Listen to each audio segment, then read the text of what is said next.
दोस्तों फैक्ट शैली में आपका फिर से स्वागत है। दोस्तों इस वीडियो में मैं आपको ये बताऊंगा कि एक एस्टेरॉयड के गिरने से सारे डायनासोर्स कैसे ख़त्म हो गए। दोस्तों ये पचने वाली बात नहीं है कि एक एस्टेरॉयड जो आता है अर्थ पे स्ट्राइक करता है और सारे डायनासोर्स को ख़त्म कर देता है।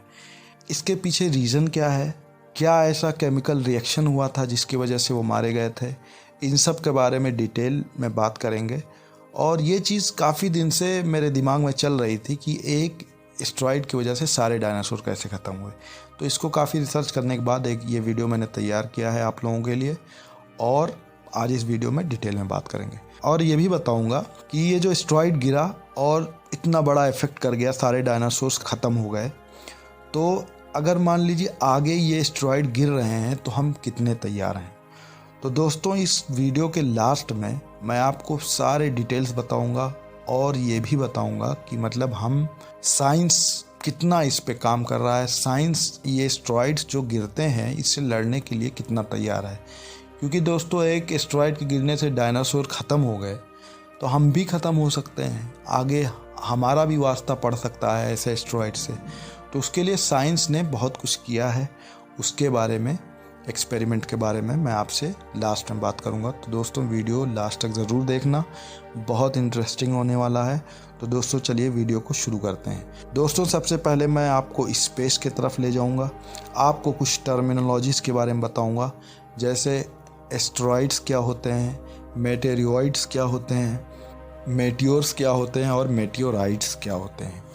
तो दोस्तों एस्टेरॉयड्स एक सॉलिड बॉडीज़ होते हैं जो सॉलिड रॉक्स के या मेटल्स के बने हुए होते हैं। ये सेम हमारे प्लैनेट की तरह होते हैं, प्लैनेट से छोटे होते हैं। बेसिकली इनका साइज़ जो होता है वो 1 मीटर से लेकर 1000 किलोमीटर तक होता है। और दोस्तों ये सेम जैसे हमारे 8 प्लैनेट्स सन को रिवॉल्व कर रहे हैं और रोटेट भी कर रहे हैं, सेम उसी तरह ये भी एक फिक्स पोजीशन में सोलर सिस्टम में ये भी वैसे ही रिवॉल्व कर रहे हैं और रोटेट भी कर रहे हैं। और ये जो 365 डेज़ में एक साल कंप्लीट होता है, जो सन का चक्कर लगा के अर्थ हमारा पूरा करता है, उसको रिवोल्यूशन कहते हैं। तो ये सारे प्लैनेट्स के अलग हैं, किसी के 500 दिन हैं, किसी के 800 दिन हैं, किसी के 1000 दिन हैं, जैसे हमारे अर्थ के 365 दिन हैं। तो ऐसे ही एस्टेरॉयड जो है वो भी घूमते रहते हैं, और ये जो है इनका पोजीशन जो है वो मार्स और जुपिटर के बीच में एक एस्टेरॉयड बेल्ट कहलाता है। उसी में ये 10 लाख से ज़्यादा संख्या में वहाँ मौजूद हैं, वहाँ वो घूम रहे हैं सूरज के चारों तरफ।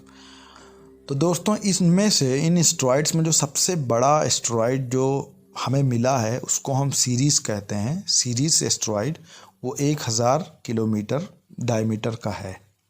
और दोस्तों ये एस्टेरॉयड जो चक्कर लगा रहे होते हैं ये 16 से 32 किलोमीटर पर सेकंड के स्पीड से ये अर्थ को रिवॉल्व कर रहे होते हैं, और रोटेट भी कर रहे होते हैं, रिवॉल्व भी कर रहे होते हैं और रोटेट भी कर रहे होते हैं, जैसे हमारे प्लैनेट्स करते रहते हैं। तो इसमें होता क्या है कि जब दिन में सूरज की रोशनी उसको मिलती है तो वो बहुत गर्म हो जाते हैं, टेम्परेचर बहुत ज़्यादा बढ़ जाता है, उसकी वजह से वो हीट को बहुत ज़्यादा एब्जॉर्ब कर लेते हैं। और रात में सूरज की रोशनी जब नहीं होती है तो वो उस गर्मी को निकालते हैं एक रेडिएशन के फॉर्म में, और उस रेडिएशन के निकालने के टाइम वो जो रेडिएशन निकलता है गर्मी निकालने के लिए, उसमें क्या होता है, एक बहुत बड़ा फोर्स लगता है, एक थ्रस्ट लगता है, जिसकी वजह से क्या होता है कि ये हमारे जो एस्टेरॉयड होते हैं वो डिसइंटीग्रेट हो जाते हैं, वो टूटते हैं, उनका शेप बदल जाता है, उनका मास बदल जाता है, वो टूट के अपना डायरेक्शन भी बदल लेते हैं। वो जो टूटे हुए पत्थर होते हैं एस्टेरॉयड्स के, वो छोटे भी होते हैं बड़े भी होते हैं, वो फोर्स कितना लगा उस पर डिपेंड करता है, और वो एस्टेरॉयड कितना बड़ा था उस पर डिपेंड करता है। तो बहुत बड़े एस्टेरॉयड पे ये फ़र्क नहीं करता, लेकिन जो छोटे एक मीडियम साइज़ के होते हैं वो उस पर बहुत ज़्यादा फ़र्क डाल देता है। तो ये टूटे हुए एस्टेरॉयड जो होते हैं उसको हम मेटियोरॉइड्स कहते हैं साइंस के टर्म में, दिस इज़ कॉल्ड मेटियोराइट्स। और दोस्तों यही मेटेरॉइड्स हमारे अर्थ की तरफ भी जा सकते हैं या किसी और प्लेनेट की तरफ भी जा सकते हैं। ये जिस प्लैनेट के पास से गुजरते हैं, अगर उसका ग्रेविटेशनल फोर्स उसको पुल करता है, जितना फोर्स जो प्लैनेट या जो बॉडी उसको देगा, जो ग्रेविटेशनल फोर्स लगाएगा, उसी के तरफ वो चले जाते हैं। और हमने अर्थ पे बहुत सारे ऐसे केसेस देखे हैं कि एस्टेरॉयड आता है और गिरता है और बहुत बड़ी बड़ी इंसिडेंट्स करके चला जाता है। डायनासोर्स के केस में आपने देख ही लिया है। तो ये जो मेटेओराइट्स होते हैं, ये जब अर्थ की तरफ गिरते हैं तो अर्थ क्या करता है, अर्थ का एक एटमॉस्फेयर होता है और एटमॉस्फेयर को उनको क्रॉस करना पड़ता है।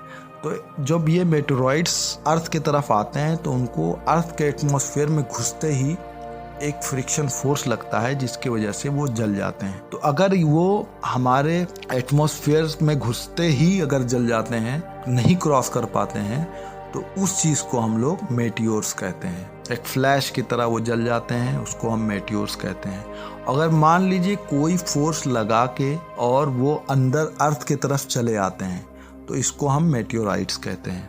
अब दोस्तों, इन्हीं में से एक एस्टेरॉयड ऐसा था जो हमारे अर्थ पे आता है और स्ट्राइक करता है और हमारे डायनासोर्स को हमेशा के लिए ख़त्म कर देता है।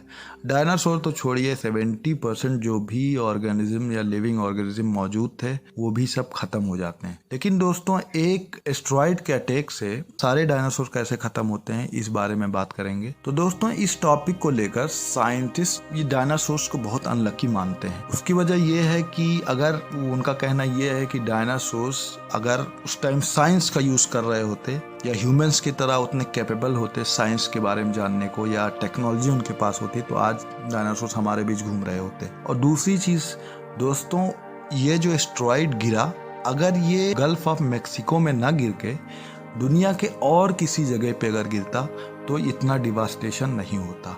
और दूसरी चीज़ दोस्तों, एक साइंटिस्ट का ये भी कहना है कि ये जितना बड़ा ये एस्टेरॉयड था, बेसिकली ये 9 किलोमीटर्स डायमीटर का एस्टेरॉयड था, कि इतने बड़े एस्टेरॉयड के गिरने से मैक्सिमम आपका 13% पॉपुलेशन को ही असर करता, 80% पॉपुलेशन आपके सेफ होते।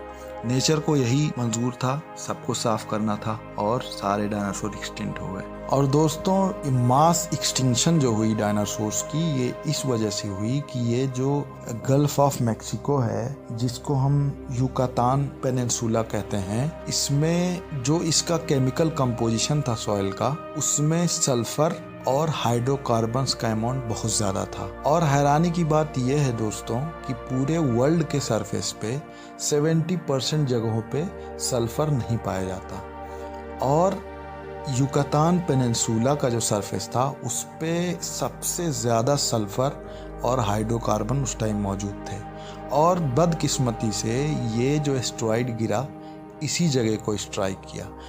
तो उसके स्ट्राइक होने से दोस्तों 180 किलोमीटर चौड़ा और 20 किलोमीटर गहरा गड्ढा बन गया, जिसको क्रेटर बोलते हैं। इतना पावरफुल स्ट्राइक था।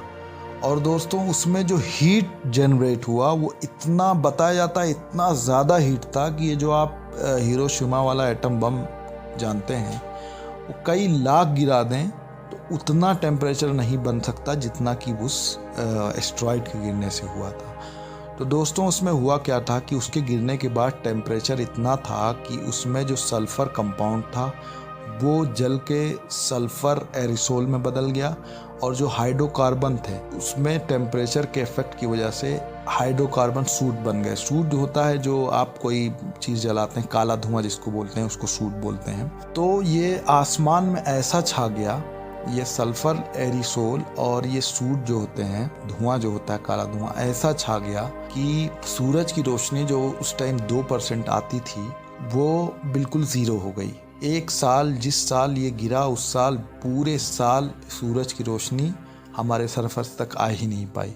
उसके वजह से क्या हुआ, टेम्परेचर बहुत डाउन हो गया। और सल्फर एरिसोल होते हैं, उसकी एक बहुत ख़ास प्रॉपर्टी होती है, वो टेम्परेचर को कम कर देता है, वो हीट को एब्जॉर्ब कर लेता है और टेम्परेचर को डाउन कर देता है। और दूसरी क्वालिटी जो सल्फर एरिसोल की होती है ये कि वो फैलता बहुत तेज़ है, वो हर जगह पहुंच जाता है।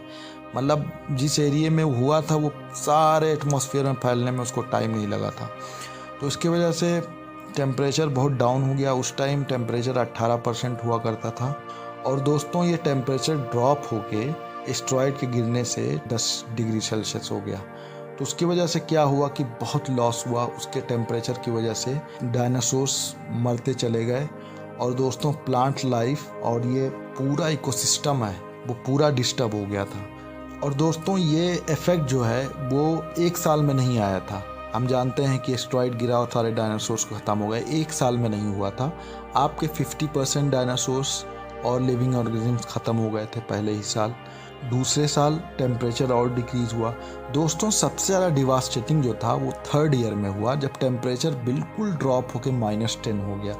दोस्तों किसी भी क्लाइमेटिक कंडीशंस में जब ऐसा बड़ा बदलाव आता है तो उसको एडजस्ट करने के लिए क्लाइमेट को 2-3 साल लग जाते हैं। सेम दोस्तों यही हुआ था कि तीसरे साल क्लाइमेट चेंज की वजह से उसका टेम्परेचर माइनस, और दोस्तों ये इसी क्लाइमेटिक चेंज की वजह से 3rd ईयर में 100% जो पॉपुलेशन था डायनासोर का पूरे वाइप आउट हो गए, सब खत्म हो गए। तो दोस्तों डायनासोर्स की कहानी यही थी कि एक उसका कंक्लूजन यही निकलता है कि एक एस्टेरॉयड के गिरने से मौत तो हुई, लेकिन उसके पीछे रीज़न ये था कि उसमें से जो सल्फर एरिसोल निकला, मेन कल्प्रिट वही था, क्योंकि उसी के वजह से टेम्परेचर डाउन हुआ और अर्थ का उस टाइम ये हाल हुआ, सारे डायनासोर्स वाइप आउट हो गए। और दोस्तों हम इंसान तो बहुत लकी हैं कि हमारे पास साइंस है। काश डायनासोर्स के पास यही टेक्नोलॉजी होती तो आज वो अपने आप को बचा लेते और हमारे बीच घूम रहे होते। दोस्तों इंसान इतना आगे निकल चुका है कि इन सब चीज़ों से लड़ने के लिए, इस एस्टेरॉयड जैसी चीज़ों से लड़ने के लिए आज ही वो अपने आप को तैयार कर रहा है। जैसे नासा ने एक एस्टेरॉयड है जिसका नाम है डाइमॉर्फोस, जो कि हमारे अर्थ से बहुत करीब है और वो अराउंड 160 मीटर का डायमीटर उसका है। तो दोस्तों साइंस ने इस एक्सपेरिमेंट में, जो कि नवंबर 2021 में एक स्पेसक्राफ्ट छोड़ा था जिसका नाम था डार्ट स्पेसक्राफ्ट। इस एक्सपेरिमेंट का मेन मोटिव जो था वो ये था कि हम किसी भी एस्टेरॉयड जो हमारे करीब है उसको हम किसी स्पेसक्राफ्ट से स्ट्राइक करके उसका डायरेक्शन बदल सकते हैं। तो दोस्तों ये एक्सपेरिमेंट नवंबर 2021 में शुरू हुआ और 9 महीने स्पेस में रहने के बाद ये डार्ट स्पेसक्राफ्ट है इसी महीने सितंबर में उसको स्ट्राइक करता है और सक्सेसफुली स्ट्राइक करके उसका डायरेक्शन बदल देता है। तो दोस्तों ये साइंस के लिए बहुत बड़ी अचीवमेंट है कि हमारे अर्थ के लिए जो एस्टेरॉयड या भी और आउटर बॉडीज़ कोई भी जो हमारे अर्थ के लिए ख़तरा बन सकते हैं, फ़िलहाल दोस्तों ऐसी कोई बॉडी नहीं है या कोई भी एस्टेरॉयड नहीं जो हमारे अर्थ को नियर फ्यूचर में स्ट्राइक करे। लेकिन ऐसा हो सकता है कि इन कमिंग फ्यूचर में ऐसा इंसिडेंट हो सकता है, तो उसके लिए साइंस पहले ही तैयार है।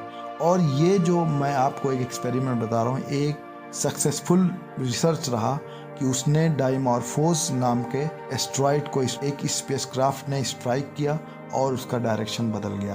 तो दोस्तों ये है इंसानों की खूबसूरती, वो साइंस में अपने आप को इतना डेवलप कर चुके हैं कि आगे अगर ऐसा कोई ख़तरा आता है तो उसको टैकल किया जा सकता है और हम इस चीज़ से लड़ने के लिए तैयार हैं।